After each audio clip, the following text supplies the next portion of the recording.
Do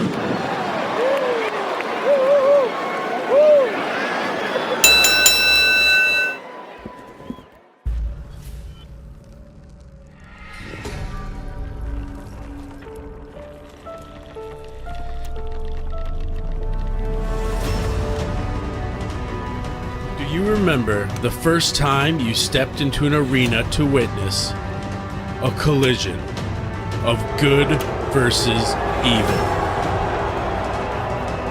The excitement in the air, the roar of the crowd,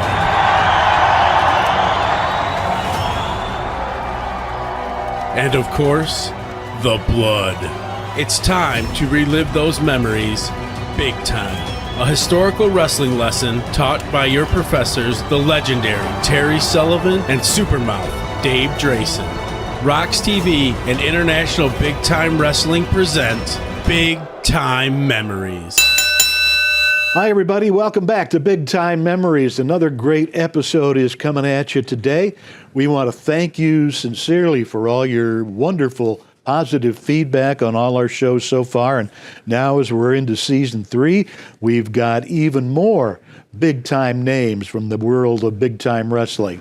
This is Dave Drason, manager extraordinaire, mouthpiece extraordinaire, and photographer extraordinaire. In fact, your pictures are the pictures that we use mostly on this program today. So these are, in many cases, exclusive pictures that people may only have seen pirated on internet sites. Well, I guess my check that I wrote for you finally cashed, eh? Yeah, you gave me all these preps today. But, oh man, today, and like we said, thank you fans for, your comments and everything. And the guy we're featuring today came from one of the fans who said, you have to do a feature on this guy. Well, we've been talking about this guy since day one, and it just hasn't gotten done. We've always, we're going to do this instead. But we've talked about him since day one because he was one of the all-time biggest stars in the world of not only big-time wrestling, Michigan, Ohio, but around the world for 40 years. Yep, and that guy is Mark Lewin. Maniac Mark Lewin. Oh, we'll get to that later. Yeah, We're going to focus on big-time wrestling Mark Lewin. Maniac doesn't come till 63. We're going to start off a little before that. Yeah. Well, he was born on March 16th, 1937 in Buffalo, New York. And he had a couple other brothers in the wrestling business before him. Right. And his brothers were Don and Ted Lewin. Now, he had a sister also, right? Right, Sister Sally. Sally, that's the one. And Sally was married to Dangerous Danny McShane. Very popular old school wrestler back in the 30s, 40s, and which made him a brother-in-law to Mark Lewin. So Mark Lewin looked up to Danny McShane because he was very popular and a big-time, wrestler, all throughout the world. And Danny McShane doesn't get a lot of credit for being what originated Gorgeous George. Oh, yeah? Because George Wagner he was a good wrestler and stuff, but he just never made that big money.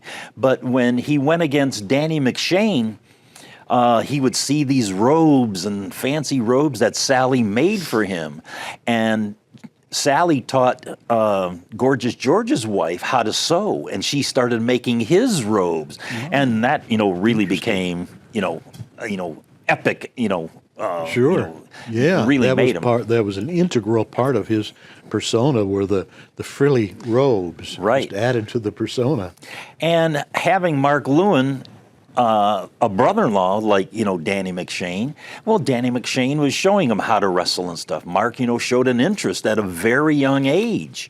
And Mark Lewin made his debut wrestling on June 30th, 1953 as a 16-year-old kid. Yeah. And he went against John Cretoria, and he drew with him in Southgate, California. Danny McShane took him in, and they pulled a little fast one and got him a license. Got Mark a license because he wasn't had to be 18. Right, and he wasn't old enough. Yeah. So he pulled a few strings there, and the world of Mark Lewin started, in 1953. Well, lying about your age wasn't only restricted to that particular brother, because his brother Don did the same thing to get into the service. And I don't know if that would have been World War II or not, but anyway, Don lied about his age and got in about when he was, I think, 17, something like that. Wow. But there's interesting stories about Don that we could tell, and his brother Ted. Ted, yeah. Ted was a world-renowned children's book writer and illustrator, and he also has a book out. And if you want to check out any of his work, just Google Ted Lewin. Yeah. Then Don, excuse me, Don, after when he was in the ring, after a while, maybe when he started losing his hair, he started wearing a mask. And the people at Big Time Wrestling saw him many, many times because his name, you remember his name under the mask? No, I don't. I didn't know this. Really? Tell me this one. You learn something new every day. The Executioner. That's right. I forgot about that. He was big in Buffalo and Toronto. Oh, yeah, and he came into Detroit a lot, sure. I forgot all about that. I didn't know that was him. And another interesting thing about Don, just because we'll never ever get a chance to do it again, was he spent 33 years in wrestling before becoming an ichthyologist. Now, I didn't know what that was, but I probably didn't pronounce it right. An ichthyologist? What's an ichthyologist? Ichthyologist, breeding rare and tropical fish, and established himself as an expert in the field. So there you go. That's the family. Wow. That's fascinating. I tell you. The stuff you learn on Big Time Memories here. But in the early days, Mark Lewin, mainly worked in California. Same where Danny McShane was. So he was riding his coattails a little bit. Danny McShane was probably watching out for him as a young kid. Yeah. But then he became a big star, when he started teaming with Luen Curtis. Oh, yeah. Oh, in Madison Square Garden and, Chicago, they were big TV stars in the 50s. Huge. Yeah, and huge draws. Yeah. And considering their opponents, some of their most frequent opponents, Luen Curtis and Mark Lewin, were the Graham brothers. Yep. Dr. Jerry Graham Sr. Yep. And Eddie Graham. Yep. And also, they had just some classic matches, and if you've ever seen Luen Curtis or Mark Lewin together, you can only imagine the matches they had with the Kangaroos. Oh. This would have been Al Costello and his original partner, Roy Heffernan. Right. And they were like all over the East Coast, just drawing tons and tons of people, because you had Mark, who was like the matinee idol, and Luen Curtis, the supreme athlete, against the Grahams, the awful, evil Grahams, and then those sneaky Australians, the Kangaroos. Oh, yeah. And in those matches, when Mark Lewin would clamp on his finishing hold, the crowd would go nuts. And his finishing hold was... the sleeper hold. Sleeper hold, yeah. Man, I can remember him. He'd get his opponent, he'd whip him into the ropes, the guy would bounce off the ropes, and Mark could just boom, grab him right around the head. Grab him and turn around, and clamp that thing on. Yep. Oh, I can't tell you how many times, because Mark Lewin was one of my favorites as a kid, besides Bobo Brazil, until that changed, Bobo, Mark Lewin, and then somehow I made the heel turn and went to the Sheik, Went to the dark side. Yeah, but Mark Lewin was one of my favorites, and, I'd watch him on, CKLW Channel 9, and, when he'd clamp that sleeper on, I'd grab one of the pillows off my couch, squeeze that pillow. Sleep too. Yeah, and it worked too. You got good at it. Yeah, but sometimes, because I used to beat that pillow 2 out of 3 usually. Never made a comeback. No. But the one thing I remember of Mark Lewin also is that I would say he was like a Jerry Lewis in a way, and I'm not talking about a comedian or anything, only because in Jerry Lewis's movies, he always, the sad clown, he always brought out sympathy in you. Yeah. And Mark Lewin would do the same. When he would be getting beat up, or you thought that the world was ending and he was just going to lose, he'd go out of the ring and he'd stagger through the crowd. just like, walking Knocking around through and then, chairs, sit on, somebody's seat and, just, wail back. And then there's times I remember him going up, into the crowd, into the blue or the red seats at Cobo. Yep. He'd walk up the ramp and just stagger. And the fans just like, grabbing him and like, trying to help him. You're trying to help him, just sending him back to the ring and stuff. And there'd be like Killer Carl Cox or Bull Curry, just waiting for him, and the referees trying to hold him back, just waiting for Luen to come back. But then when he would come back into that ring, he'd take a few more punches, and then you could see, he's going to make that comeback. Yep. And the fans just erupted and helped him, and then when he made that comeback, boom, boom, boom, sleeper hold, good night, nurse. Yeah, just very, very expressive and really really knew how to elicit the emotions he wanted from the people. Again, it's psychology. Yeah, wrestling psychology at its best, old school, I don't see that kind of thing anymore. Well, not too much, no. The only sympathy I see is like a stinkeroo match on TV these days, and I don't watch too much of the old, this new stuff. Be nice. Oh, but Mark Lewin was one of those guys who, ventured far afield. He didn't, just keep his, wrestling in, like, say, the big time wrestling territory or New York, Chicago. He did travel all across the country, but he traveled the world. Yeah. I mean, he was a big star down in Australia and New Zealand. Huge. Yep. Huge. Yeah. He was like the champion down there. Yeah. And he was the matchmaker. Yeah, and I mean his biggest feuds, especially down there with Killer Carl Cox and King Curtis Iakia. Sure. Oh man, the bloody matches that they had. You'd see it in Wrestling Review or Wrestling World magazine. They were just bloodbaths. But he was a champion, and his name was always on top. He was always a main eventer. And that was the original World Championship Wrestling, promoted by Jim Barnett, who before that had been our promoter here in Detroit, Michigan. Right. And then Jim Barnett left Australia and came back to Atlanta and once again named his program WCW, World Championship Wrestling. Yep, and Mark Lewin followed. Came back. Yeah. And because we're talking early 60s here. And I mean, he did go back into the 70s and stuff, but we're, still into the 60s here. And he made his Detroit debut on June 12th, 1965. This was at a time when just after the Sheik bought the Detroit territory from Jim Barnett and Johnny Doyle. So 1965. And he went against The Rock. The Rock. And we're not talking Dwayne 1960 Johnson. He wasn't even a seedling. Rock back Rogowski. then. Well, we thought it was Rock Rogowski. Rock Hunter. Yeah, but No. You had to inform me who The Rock really was. The Rock this particular incarnation of The Rock was a guy by the name of Louis Tillett.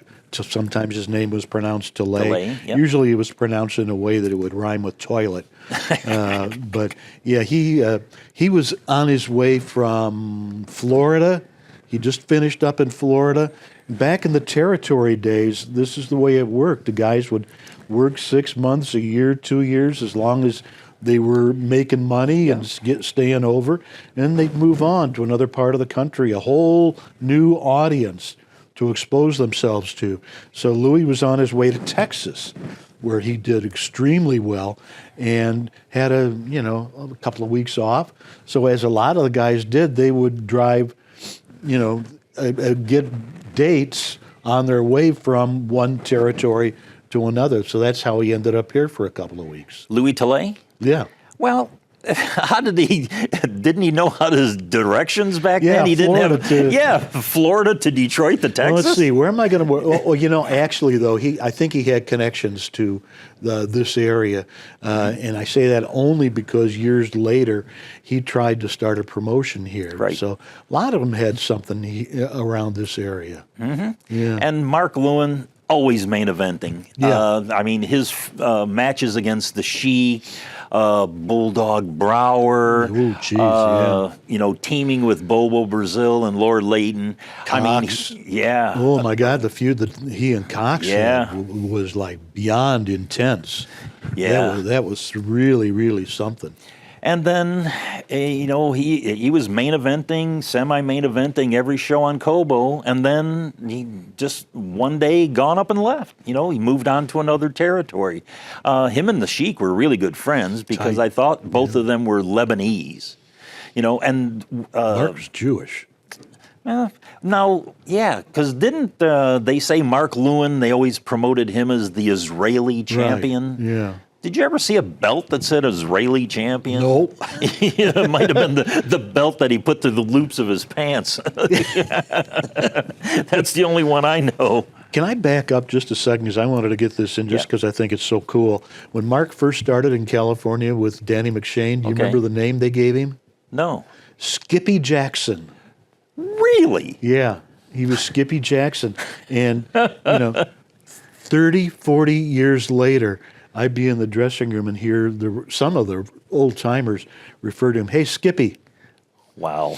Yeah, that sort of stuck with him all those years. Could you imagine if, you and I were in the dressing room and said, hey, Skippy to him? Yeah, it wouldn't have been pretty. Probably not. And then, after he left the big time wrestling territory the first time, because he did come back, and we'll get to that in a little bit, but he went down to Florida, was it? Where he turned heel. He made a heel turn. Well, the first one was in California in '63. That was the first incarnation of Maniac Mark Lewin. Really? Yeah, Okay. because he was back and forth, every 6 months, it was a new place and good guy, bad guy, well, whatever. But yeah, he went to Florida and started off good and then turned bad.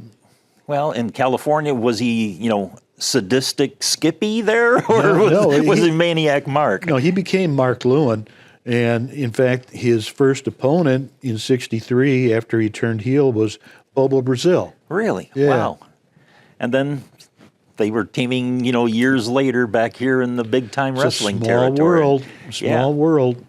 Well, let's talk about, when he made his heel turn to Maniac Mark Lewin, that, everybody knows about, these days, and he was managed by Gary Hart, at that time. And was this pre, who's the other guy who had the faction? Kevin Sullivan? Kevin Sullivan, Yeah. There you go. I think Gary Hart was Texas and Sullivan was Florida. Okay.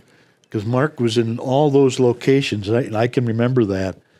But maybe Texas was later. Maybe Texas was after Florida. Oh, that's the what he end. was. He wasn't Maniac Mark. He was Purple Haze. That's Purple what Haze in Purple Haze. in, That's what Florida. it was. Yeah.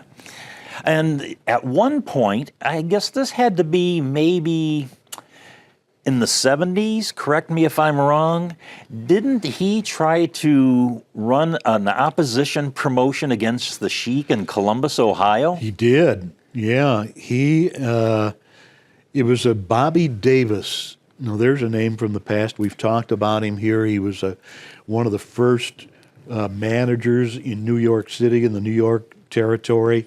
He managed Buddy Rogers, the world champion, and a whole bunch of others at that time. He was a wrestler. Would have preferred, I think, to be a wrestler, but he was considered to be too small at that point in time. But yeah, Bobby Davis, Mark Lewin, Carl Cox, Buddy Rogers actually came in. Exactly who the financing came from, I'm not certain. I think it might have been Bobby Davis. So he did their commentary on there, and it was wrestling classics. And they wrestled mainly in Dayton, Columbus, and Cincinnati, and didn't last very long. They lasted maybe a year and a half. Handsome Johnny Barron was there also. Yep. Yeah. And So- Cowboy Bob Orton's dad, Bob Orton Sr., came in for just a little bit. but very quickly the big names sort of saw the handwriting on the wall, this ain't going anywhere, and they got out and went to another territory. Yeah, but Sheik always welcomed him back. Yeah, he sure did. You know, because he wasn't the first one to try to go against him. Nor was he the last. Yeah. But here, I got to tell you this story. First time I can remember, this would have been in maybe 1966. I was a young kid, 10, 12 years old. And Mark Lewin, it was his first time going against the Sheik at Cobo Arena. Oh, wow. And I was so excited because I was still a Mark Lewin fan. And this incident may have changed me over to my heel turn. I wanted to give Mark Lewin a present. Oh. I wanted him to beat the Sheik so bad. So I was in the back, you know, back by the curtain, by the back door, you know, and George Cannon came out. And I says, can you get Mark Lewin for me? I have a present. So he goes and gets Mark Lewin, and Mark, you know, opens the door, sticks his head out, and then I go, Mark, you know, here, you know, I give him this present wrapped up and stuff, and I says, you know, I really want you to, you know, beat the Sheik tonight, you know. So anyway, he took the present, thanked me, and he closed the door. So it was like maybe the next show. I mean, he didn't beat the Sheik that night, but the very next show, I see George Cannon. He says, hey, I got to tell you something. I says, what's that? He goes, remember that gift that you gave Mark Lewin? I says, yeah. He says, well, he opened it up, and it was a pen and pencil set. I go, yeah.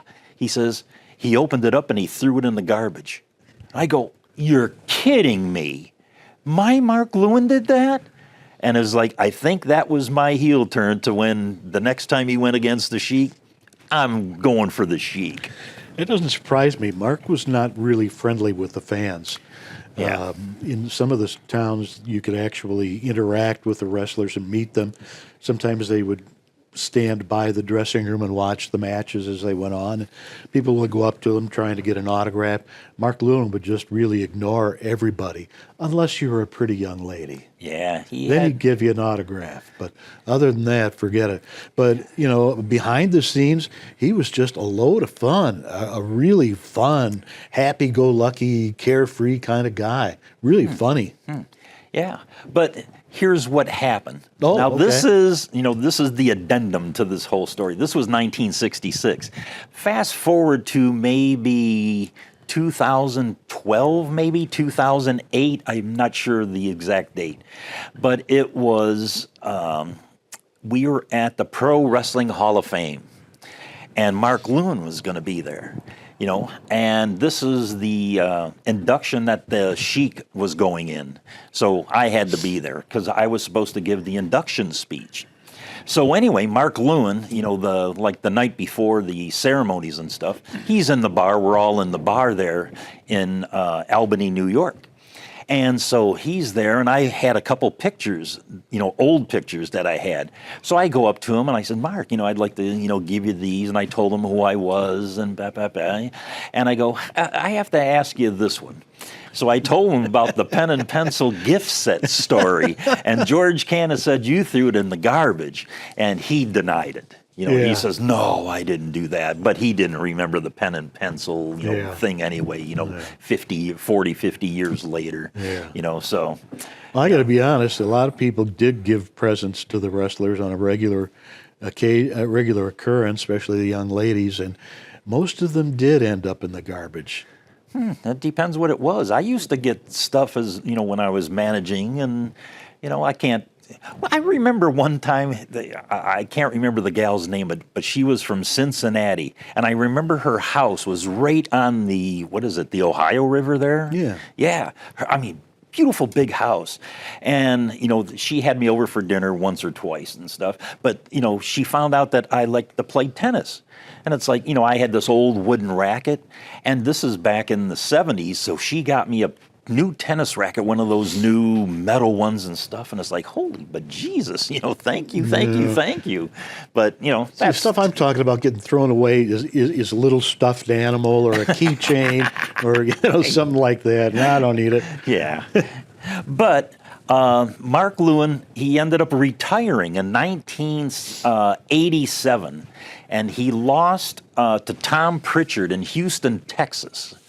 But he retired then, but he didn't have his final match until 15 years later.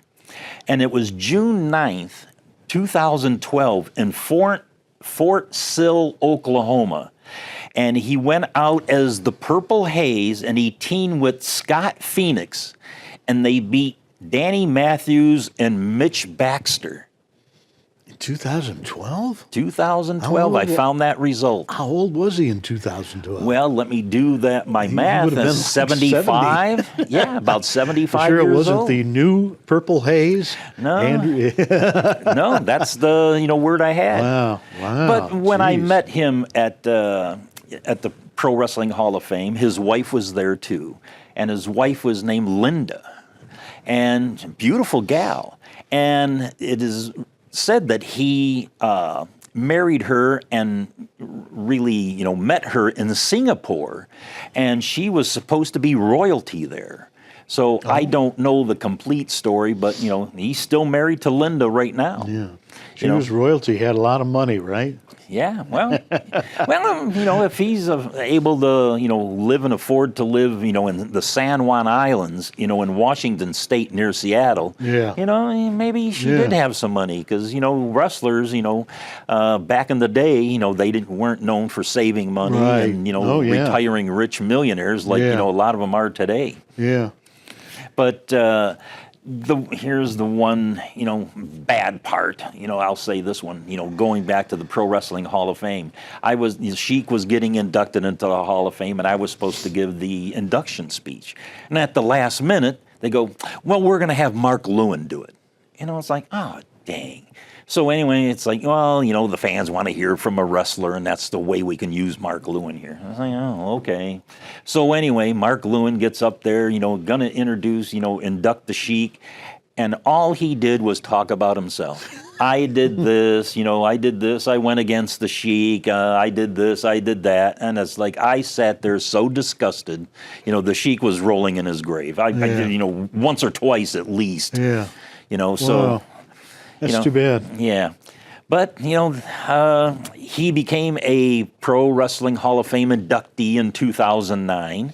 I'm not sure if he went in as Mark Lewin on his own or as a tag team with Don Curtis. I think both. Oh, no. Really? Professional Wrestling Hall of Fame, he went in with Don.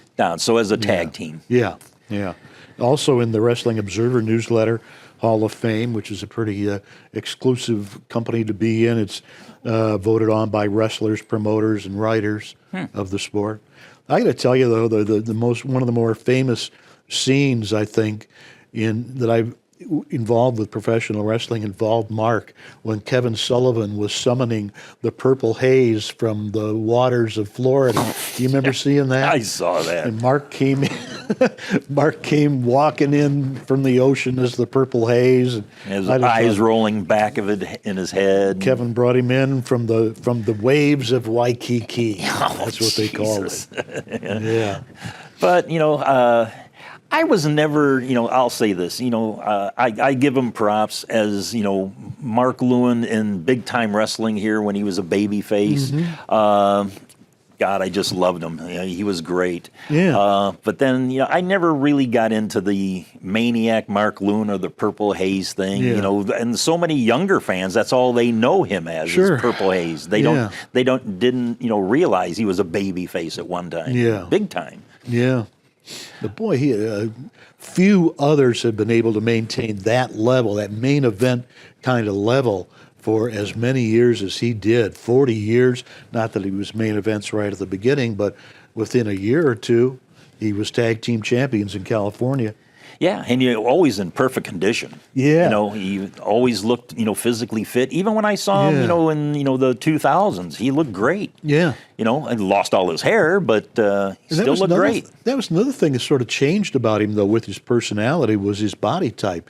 Because he'd be really cut, and the next time you'd see him, not so much.